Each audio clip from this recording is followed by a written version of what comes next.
maybe part of my permissions. I don't know. I'll have to go look at it later. But it worked when I wasn't public. So when I did the whole little unlisted private thing, it seemed fine. So I don't know.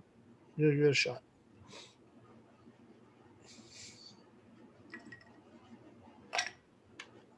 Nope, didn't work again. Well, you know what? Oh, you know why? Why am I on? Why am I here? I should be. Really? Did you figure it out? I don't know. Maybe. Yes. I did figure it out. I have to be in the right account. There we go. Welcome to Live Chat. Remember to guard your privacy. Okay, that's fine. Okay, so we now have the chat going. Awesome. Are we live? And we are live. We're live. We've got chats. Wait a second. I want to. All right, here we go. I don't see. All right. Hello, world. All right. So we are live, and I can see chat. And if people would like to chat and send us questions, we're here to answer your Airgun questions tonight. And boy, do I get some doozies on YouTube, Travis. Boy, I get doozies from everywhere. Okay, your best question you've gotten from ever. Any airgun? I can think of one right now, and I tell the story to any airgun question that has you go like either go like, huh, interesting, or I had one really? that I literally stopped breathing for a second. Okay, all right. So I had this guy call me up, and he goes, and he's a newbie. He knows nothing about PCPs. He just got himself a compressor. He got himself a gun. He got himself a tank. He doesn't know anything about anything. God bless this guy. I know he knows nothing, and he's trying to figure it all out by himself, which is not a good idea, by the way. There's plenty of information you need to know. But anyway, so he calls me up, and this is the very first question he asked me. He says, Travis, how long do you fill your gun up for? Yes. I said, what do you mean, how long do I fill my gun up for? He goes, yeah, when you open the tank and you're filling your gun up, how long do you let it fill up for? Now think about this for a second. So this guy plugs this SCBA tank in with 4,500 PSI in it, plugs it into his Marauder, opens the thing up, and just starts counting to like 60 or something. I don't know what number he had in his head. Till you hear this. that's when you stop. He goes, yeah, how long do you fill it up for? And I went, well, I fill it up to the fill pressure on the gauge. He goes, oh, okay. And I go, have you shot the gun yet? And he goes, yeah, well, that's why I asked you the question, because after I filled it up, it won't shoot. Yeah. Yeah. It's valve locked, my friend. We're going to have to get some air out of that. Yeah. That's a whole nother story. Yeah. I remember one day I was telling you on one of these last things we were playing around, I was talking about when I got the big bores from Pyramid Air. They had sent me some guns before that, some small bore hunting guns, and one of them was the lever action Seneca with the twin cylinder, twin tanks, yes, 500cc tanks, and I got one. The gauge on the gun like glitched, and I was like, why isn't it showing? Why isn't it showing? And I filled the thing to 4,500. We got about 400 shots out of that gun that day. The first one being 100 feet per second. Yeah, anyway, but it was I actually done the whole valve lock thing. All right, so that's a pretty good one. Let's see if I can come up with one. Oh, Rick, I've got about a zillion. I mean, I think some of the best ones, and God love you guys. I mean, because you're just trying. I mean, you want to go shooting, right? Yeah. But you don't want to see somebody get hurt because of their, unwillingness to seek out information that's out there. Right. So this is the one that gets me. And I remember, I don't know if you guys saw the video I did, the little intro to the Ready Air. and I had the little Craftsman compressor on the thing. Like when you go in to fill your gun and blah, blah, this is the ready air, and this is not it. I don't know how many times I've had people. Yeah, Sue's question: does the barrel come with that? I don't know how many times people have asked me if they could use their shop compressor to fill their air gun, and the math just doesn't work. At least 100 times I've had that question. Yeah, that and more than that. And another one is from New Zealand. Hey there, guys! Thank you for watching, man. That's beautiful, awesome. New Zealand. Yeah, that's like my top 2 places on this planet that I want to see. What was the first one? You know, I don't know. It might be number 1, but you know, one was Scotland because you play golf. Huh? Was it one Scotland because you like to play golf? Yeah. I mean, I got to go to Scotland. Yeah, we need to invent the ultimate airgun golf game. Well, I got it.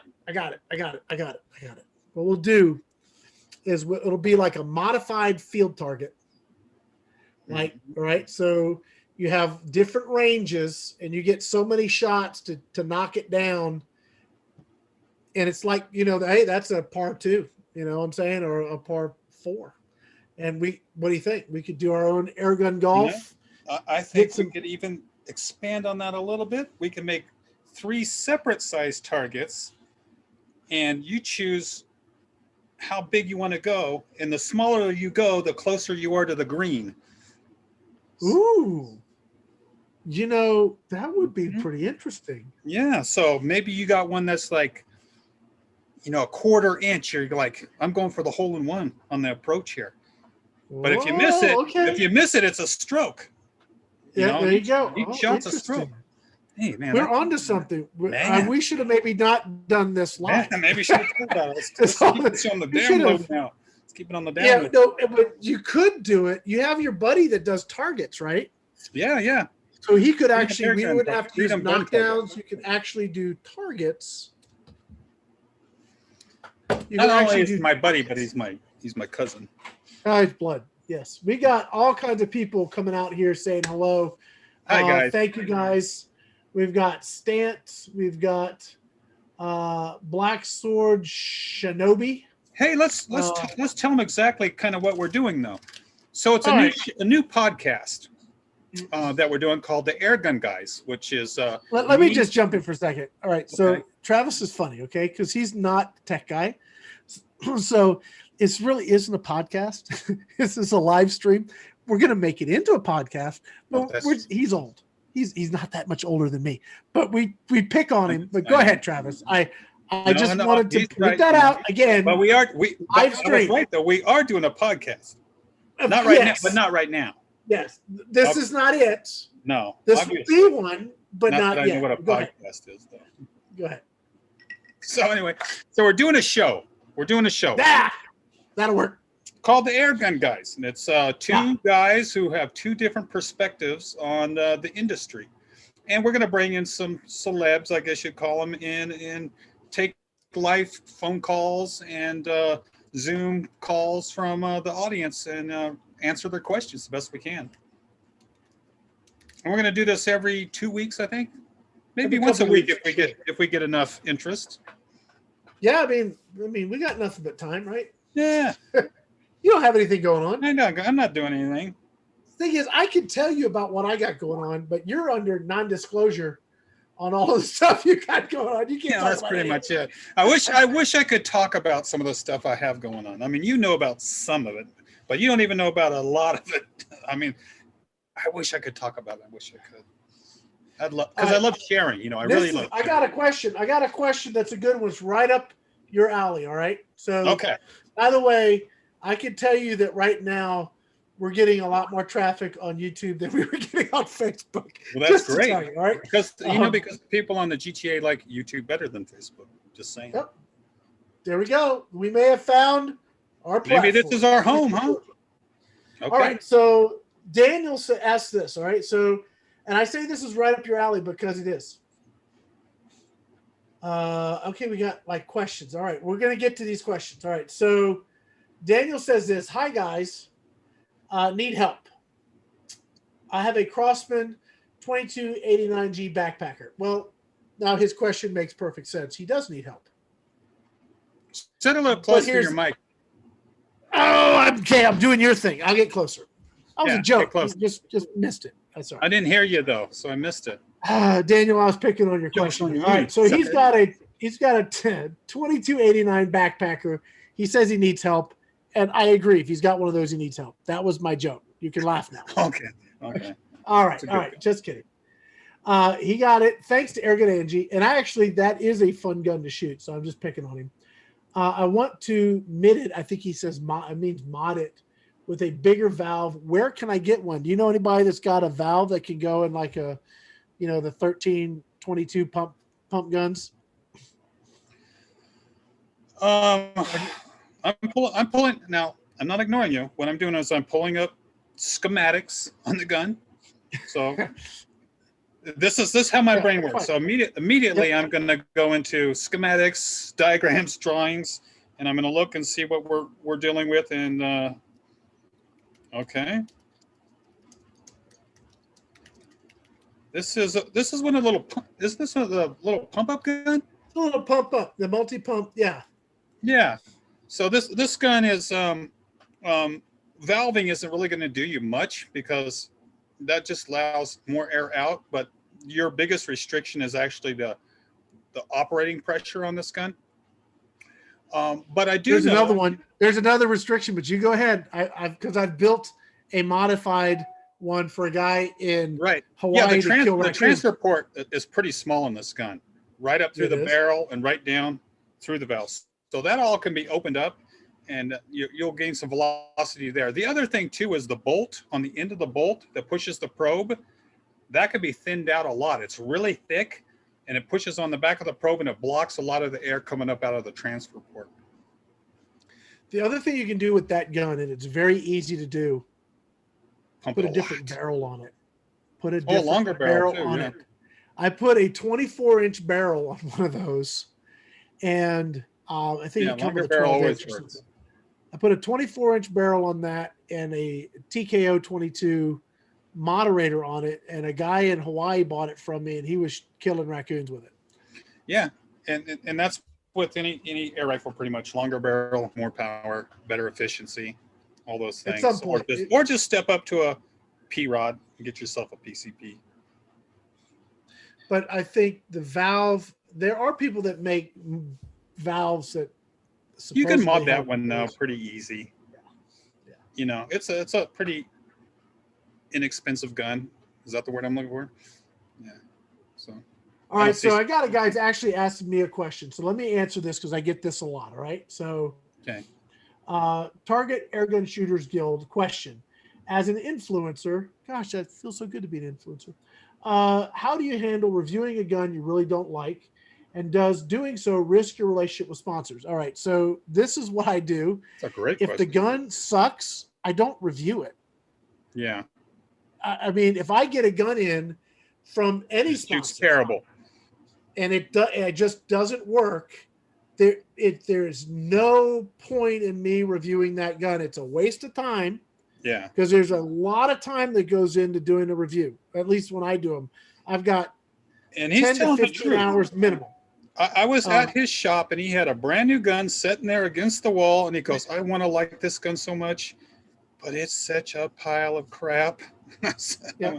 Well, let me see it. Let me mess with it. I'm not going to talk about the gun maker brand. And I tried, and it had nothing but problems. So you probably won't see a review of it.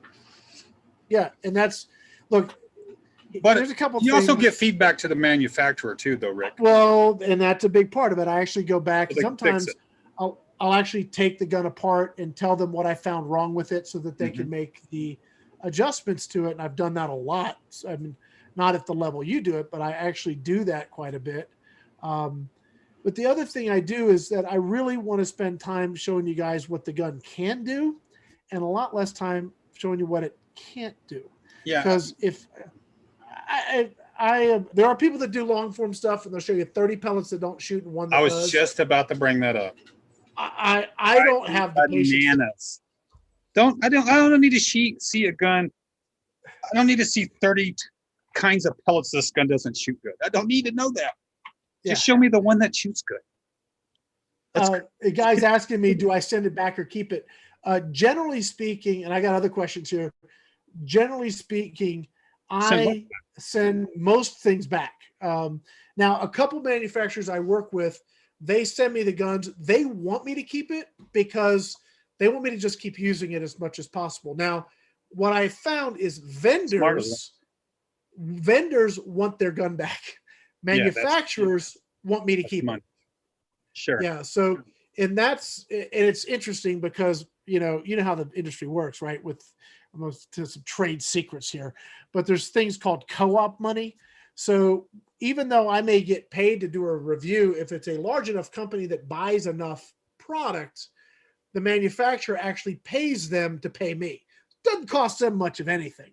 Doesn't cost them the gun, doesn't cost them the marketing money because they're getting that money back in co-op. So it's kind of like when you buy a used car. Anybody ever buy a used car and they're going to give you a lot of money for your trade? And essentially what they did is they jacked up the price of the car to steal your trade.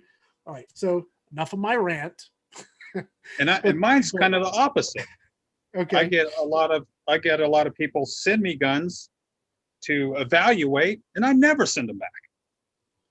I've never sent one back. No, Yeah. Ever. Well, you're in a different. You're totally in a completely different scenario. They're giving you the gun because you're an engineer. I'm not an engineer. I'm a shooter, and I'm not even. I'm not reviewing it either.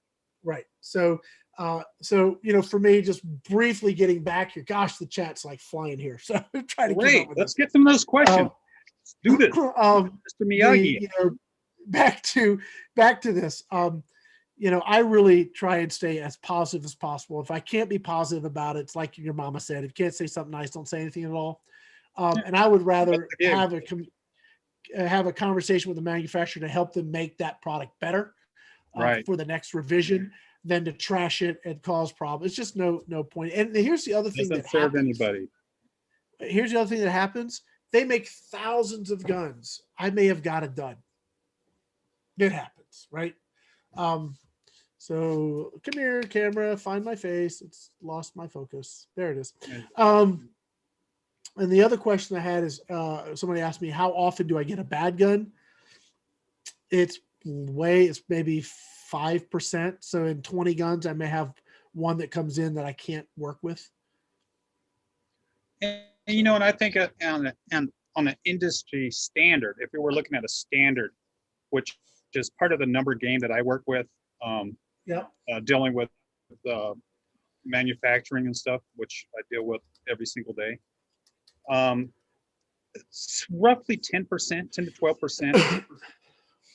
Really? And that's about the failure rate, which is kind of high if you think about it. But when you're talking air rifles, a lot of these problems aren't always manufacturer problems. They're problems that were generated by the end user, not using the right ammo or not using the right filling apparatus. Just there's a lot. I'll give you an example. I got a couple questions here. Let me just say this right here. Mike is asking, what do we think of the Kral line of PCPs? I'll let you answer that. I have my own opinion, and we've got more stacking up here. So go ahead and. Okay, so Kral is no, I wouldn't call them a new company anymore because they've been around. I don't know what, 5, 6 years now, probably 5 years, 6 years. It's been a while. They definitely had their issues at first. I mean, broken valve stems, breaking cocking levers. I mean, it goes on and on. Gauges coming apart. I had to deal with this myself, and it was not fun. It was not fun. But they got their act together. They really got their act together. And there's probably 2 or 3 Turkish companies now in that same area that build very similar guns, and they're all fairly good. Fairly good. Kral is building the new Crossman guns. Yeah. And they're putting a nice Crossman's Benjamin has a nice warranty on them, and they're nice shooting guns. We're going to have very shortly up on our website for the Airgun Expo, guys. The Airgun Expo, you got to go check it out. Don't forget the Airgun Expo. They'll be that's going to be like our version of Airgun Shot Show kind of thing. Mm-hmm. We did a video on was it the Caden? The Caden. And that's a beautiful. Which is made by Kral. It is beautiful, affordable, gorgeous. I tell you really what, like that gun. Yeah. What really impressed me, Rick, and this is very non-mechanical, was the wood stock that gun had. Gorgeous.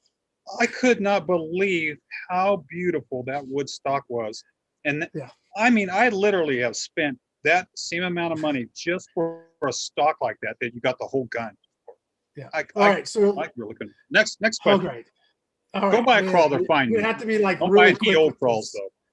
All right. Yeah, I'm with you. The newer ones are better. Okay. Let's see. Do regular powder burner suppressors work as good on an air gun as the air gun only suppressors? Frankly, I don't know, nor would I try. However, if you have the license to own a real suppressor and you have all the paperwork, you should be able to attach a real it probably works fine. Suppressor. I don't know, an air rifle anyway. You shouldn't be able to do that. Yeah. The threads are different. You'd have to make they're specifically designed differently, the threads, so one can't attach to another. So I don't know on that one. I got a guy, Rocket, saying they should revisit the Hotson 135 and 30, something more powerful. What are your thoughts? Interesting story on the big bore line of Hotson guns. The Carnivore is a gun I actually helped work with them on. With those guys back in the day when I lived in Havasu. I actually named that line of guns, the Hotson big bore guns. The name Carnivore is one that I came up with the owner. And the 135 and 30 cal was also something I suggested. You know what? You should build it just because you can. And that gun, it shoots about 40 feet per second, but it's with a 44.7 5 grain pellet, and it hits like a freight train. So it is a beautiful gun to go out and go hunting with. So I think, and here's on a side, manufacturers, if you're listening, Gamma, you have the Swarm Magnum. You used to make 25 cal guns. That gun is screaming to be fitted with a 25 cal barrel. Are you kidding me? Semi-automatic, multi-shot break barrel, 25 cal. You're going to get 30 foot-pounds out of that gun. Oh my God. What are you waiting for? Get to work and get that gun built already. Seems like it makes enough power to do it. It'll do 30 foot-pounds easy. George is asking, do you see air gunning continuing to spike in popularity? Yes. Yes. And not just spike. We're talking. Yeah. Scott said he'd like to see reviews on vintage guns that are working, and that would be fun to do. Getting our hands on them might be tough. I don't have vintage guns. I don't have the Whitcomb that Tom has. That's the one that has the opposing pistons, I believe. The one out of UK. Yeah, that is very expensive. That is on my list of guns to own one time in my life, which I'll probably never happen because they're just like impossible to find. Holy moly! But my D75 has an opposing piston. All right, so this is actually an important question. Yeah, they're all important. That I believe. Well, you're true. A guy is asking about the Avenger or the Origin, and that is a good question. So I have my opinion. Same but different. Same but different. Same gun. It does things differently, but come on, it's made by the same company. It does, but they're different. They are different. There's enough difference there between them that you would have to make a decision based on what your goals are. Well, or where you're starting, you're starting. So if you're starting out, you don't have a compressor, you don't have a tank, you have nothing. Go to the Origin. The Origin is a no-brainer all day long because if you get the Avenger, it's adjustable. Now, Travis, you know me a little bit. How often do I change the output of my air gun? 0.01%. Right. So once it's on high, it just stays there, right? Yeah. I mean, it's just there, and that's where it is. And so in order to tweak and massage and all the stuff you have with the Avenger, which I love the Avenger, Airgun Angie is doing a whole series on the Avenger. Her last video, if you guys haven't seen her last video, it's over on Airgun Pro Shop's YouTube page. It was awesome. She did a great job.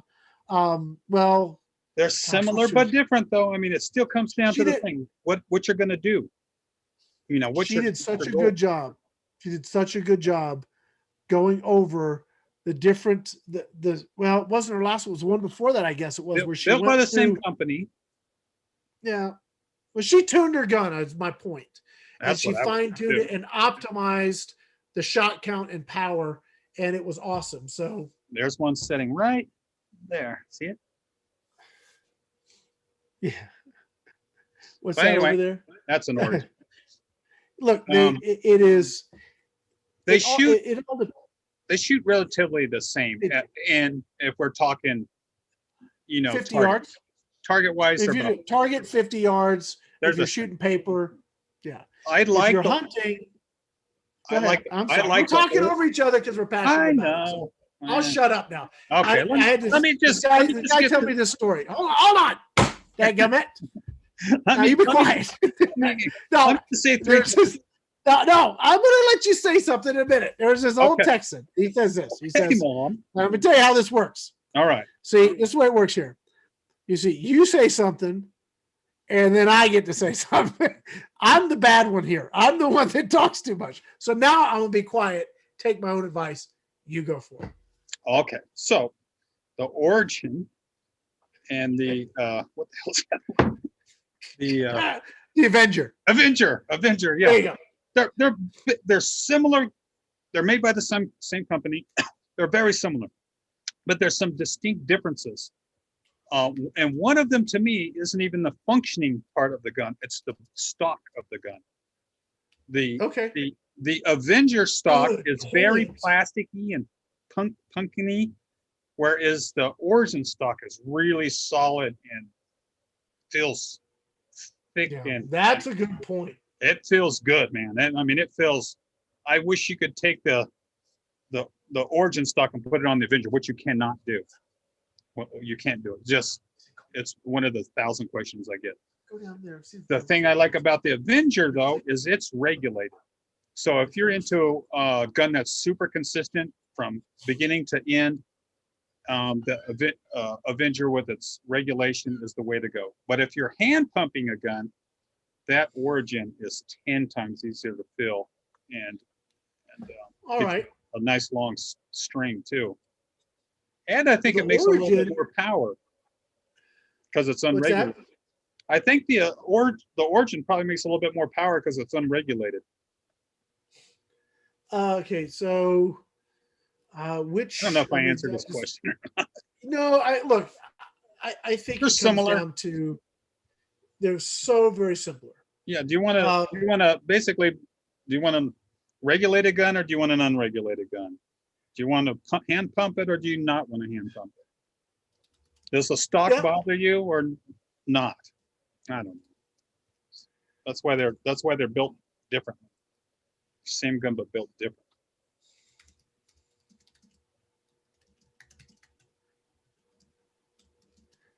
Okay, so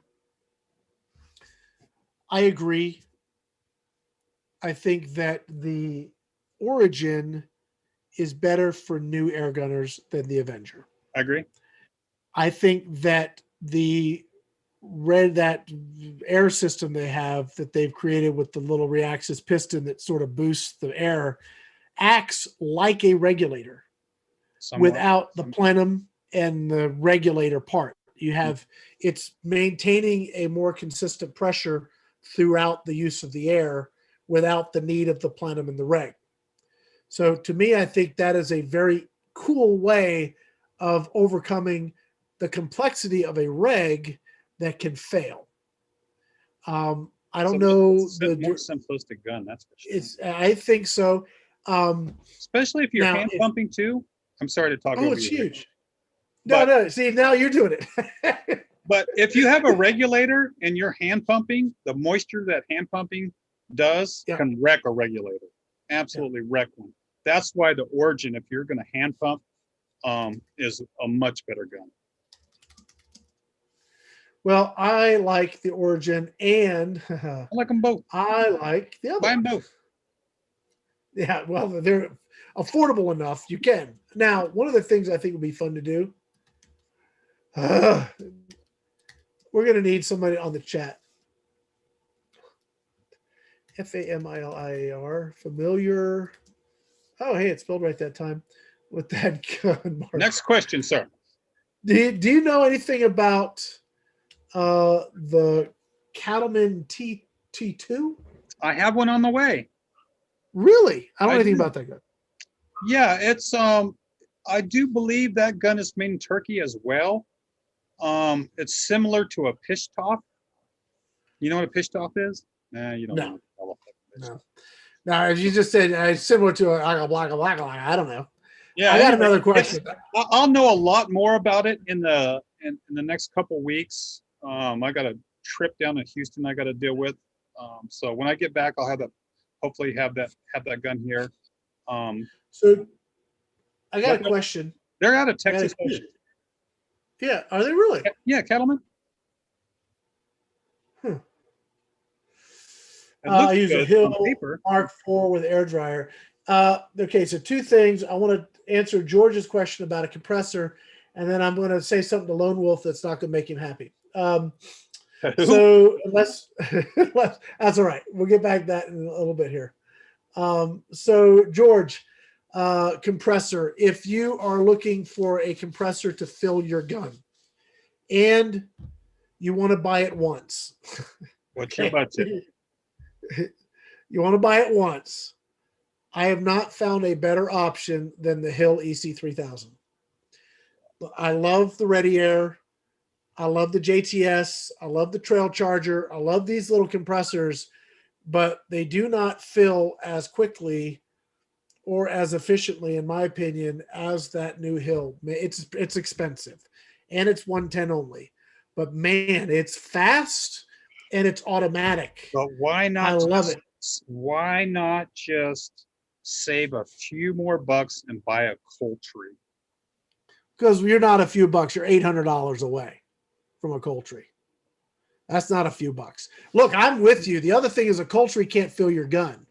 No, it can't fill your gun. I'm talking about. You're correct. You can't fill your gun directly. So if you're filling your gun, and I've got a video. I hope to shoot this week. Filling a gun directly. Well, yeah, filling gun directly. Okay, if you're filling your gun directly. Well, I've used every compressor. Well, same as you. I agree, man. That Hill 3000. It's sweet.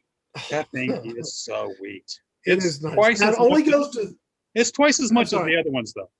It is. It is. What's all about budget, though? Again. Well, it is. It is.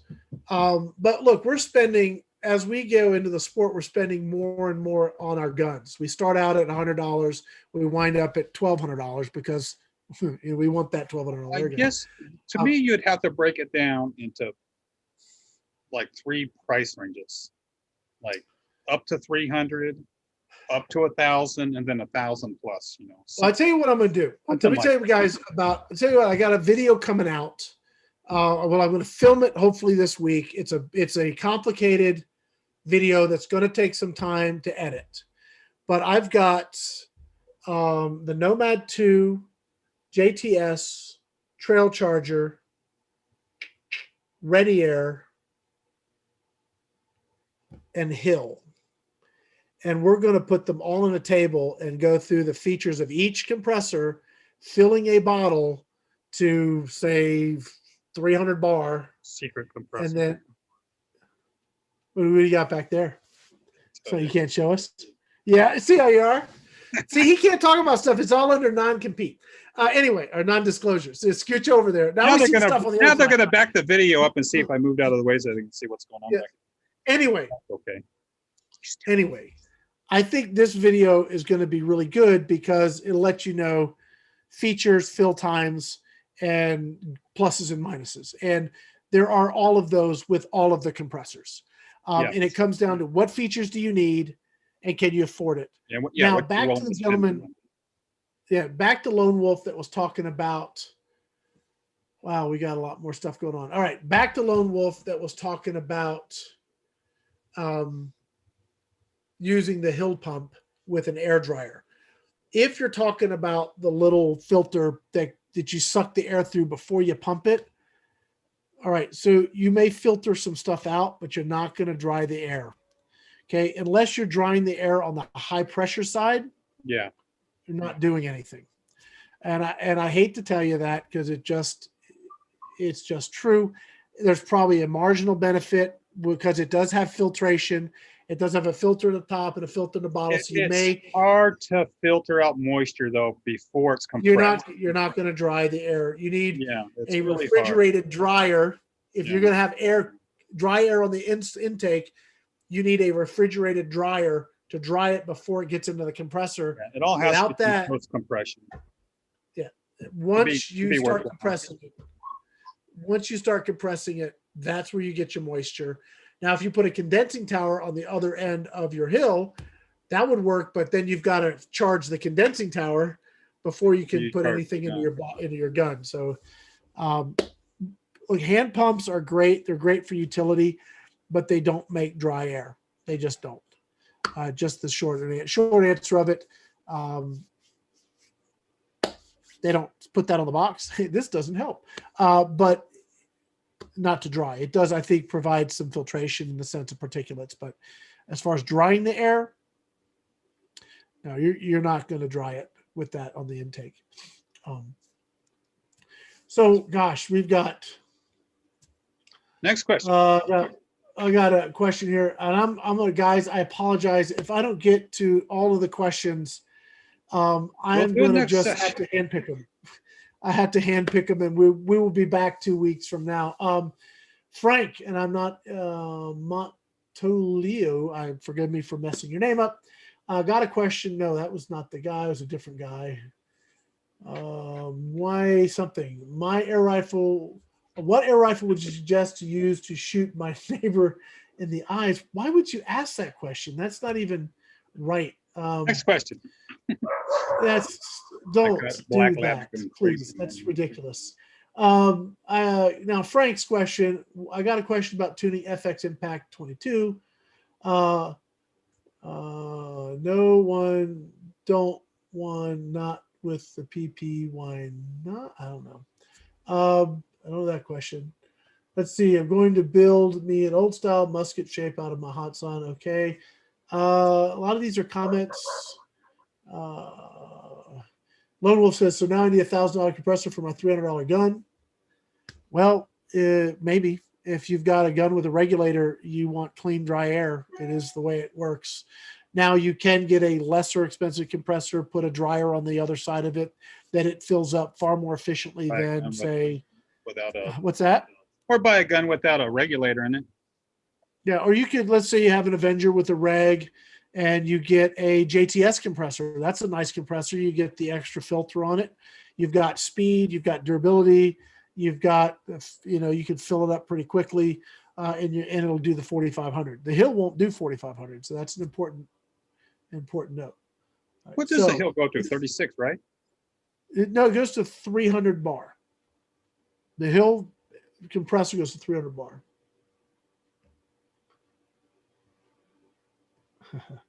Yeah, they make the 200. Guys asking about the TX200. Right now, Air Arms is having a real hard time getting stocks for their guns and then getting the guns here. So they are making stuff. It's just been very hard with COVID to get things rolling, to get product into the States. So, yes, I feel the pain. Do you think the Cattleman is an FX contender? No. It's a totally different category. It's a totally different kind of gun. It's, you're talking apples and oranges. It's more of a marauder contender, or a crawl contender. That kind of price range. Last question, and then we're going to Angie. Angie says, and the JTS is portable. She's got one. Angie's got a JTS. Angie, you should use that more on your videos. Just saying. Oh,